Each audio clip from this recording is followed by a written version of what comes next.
Y'all know we about to get into this story right here. This lineup right here, y'all see Jason Whitlock, Dan Patrick, and Bronny James. I know all of them, and we about to talk because Whitlock, boy, he's spreading a controversial yet interesting theory about LeBron James following Bronny's cardiac arrest. Y'all like me, like everybody.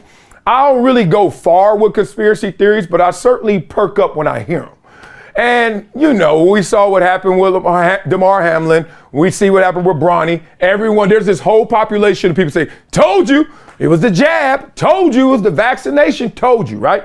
So since the news of Bronny suffering cardiac arrest, first of all, blessings, prayers, love to you, brother. I got a lot to talk about on this one. But, man, heal up and figure it out as importantly as healing up, man, for real.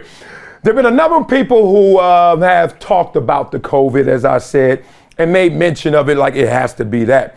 Well, shockingly, not one of those people is named Jason Whitlock, right? Whitlock didn't go there. Nah, and we know who Whitlock is. That's my boy.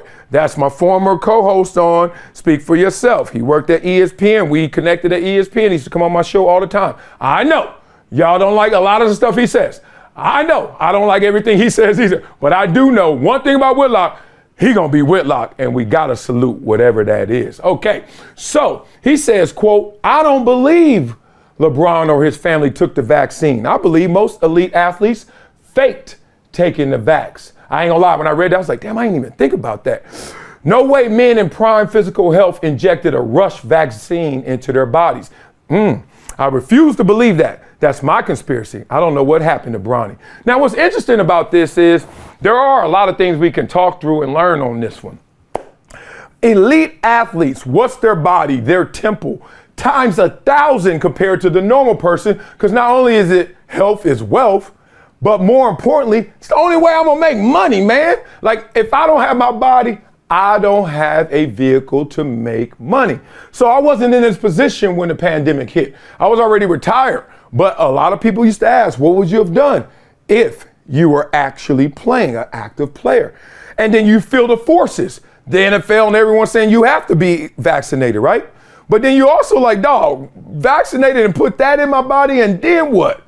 And then what happens if something bad goes down? What y'all gonna do? Oh, I just gotta say, oh, it was the public pressure. Oh, I gotta say it was the vaccination. Or you play like the Aaron Rodgers role of the situation, whatever it may be. But there were pressure coming from both sides. All right, so Whitlock continued. He said fake vax cards were selling for $100.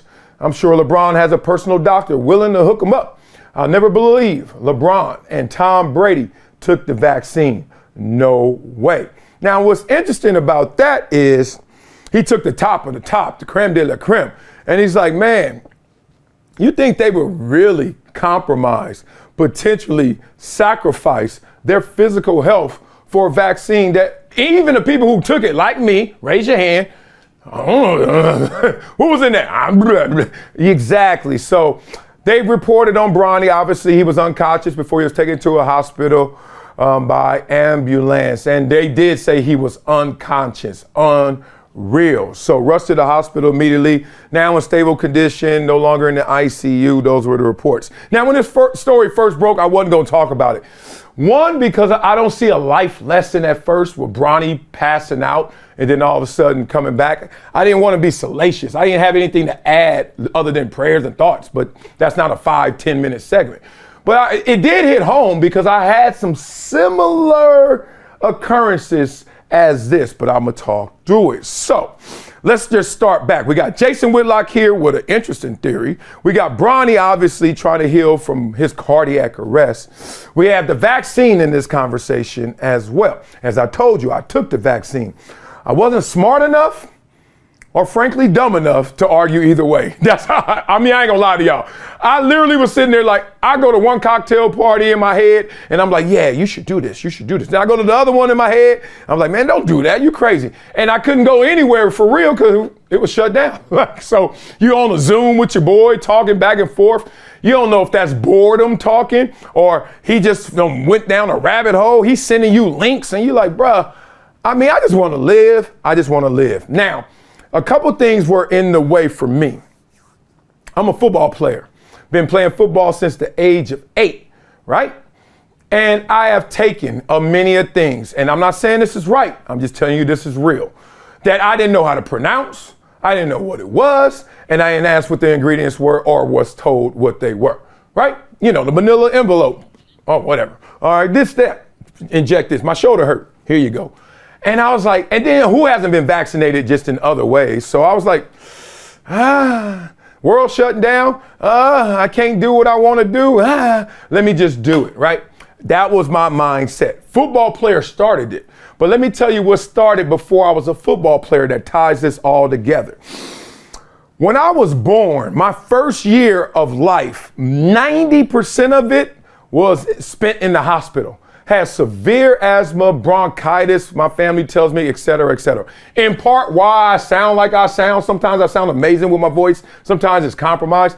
Dog, I got asthma, but I don't have asthma attacks. But it does compromise my respiratory system. Just letting y'all know who y'all dealing with. All right, so I'm 7 years old, almost 8, wanting to play football.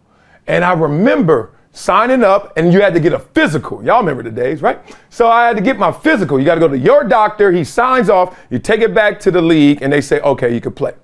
Well, I couldn't pass my physical. Why? Because I had an irregular heartbeat. I think they're calling that athlete heartbeat. But basically, my heart, he measured it. He was like, wait a minute.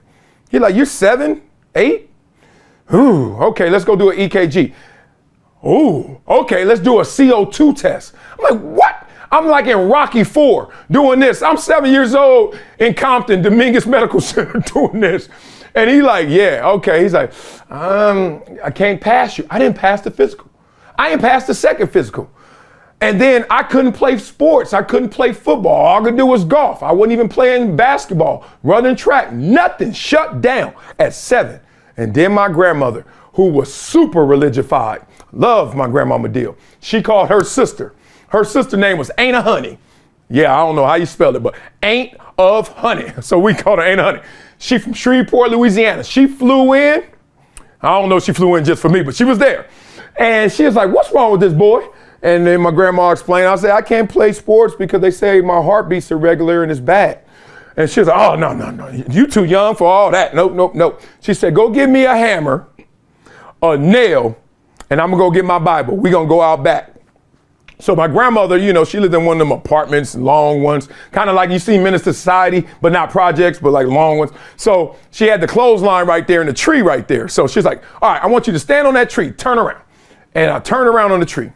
And so I'm facing her and the tree behind me. She said, stand up straight, flat. And she started reading scriptures. And I ain't gonna lie to y'all, I don't know what she's saying. I'm just like, all right, well, I'm like, all right, look up though. You know, you keep reading the damn Bible. Look at me. She's just reading.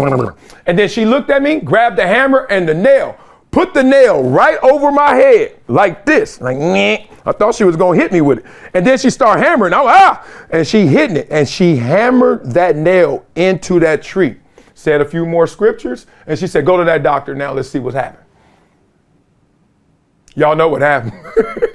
I went to the doctor, this sucker said, oh, you good, you can play, here you go. All right, what took you so long? Take care, never see you again. I was like, now, that is real as it gets. Don't ask me nothing else. All I'm saying is the guy who went through that, and the guy who also was like a football player getting injected with all kind of 9-syllable things he didn't know about, was the same guy who took the vaccination. But now thinking through what Whitlock said, I think it's interesting that there may have been a population that, let's just say, did not putting this on the James family.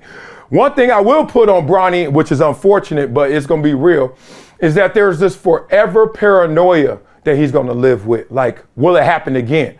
You know, you got to do, they don't even call it suicides anymore. I get that. But we used to call them gassers, suicides. You got to run those. And then, you know, to be in real shape, you got to go past the point of comfort. You got to be like, you got to feel like you damn near, respectfully, you feel like you about to die. And that's how you get in great shape. What happens when you have what I had? I used to think about it all the time. Like, is this coming back to haunt me ever? My chest get tight just because somebody punched me. My chest get tight just because I'm tired. And I'm thinking, here we go. No lie, still to this day, that forever paranoia may be with Bronny. But all in all, man, it was an interesting story that kind of pulled a lot of things together. I thought that we could have a little fun in these comments and learn from each other about. So do y'all believe Whitlock's conspiracy theory? And do you know anyone who, let's be real, faked some vax cards, or you don't know them because it's you? You really know them, right? And will teams roll the dice on Bronny? I say yes, but that is a question mark in your medical history, especially if it comes without explanation why it happened. Damar Hamlin was hit in the most unique time, unique place, blah, blah, blah. They kind of explained that one away. But Bronny, so far, I haven't heard that explanation. Would you roll the dice on Bronny and his health going forward?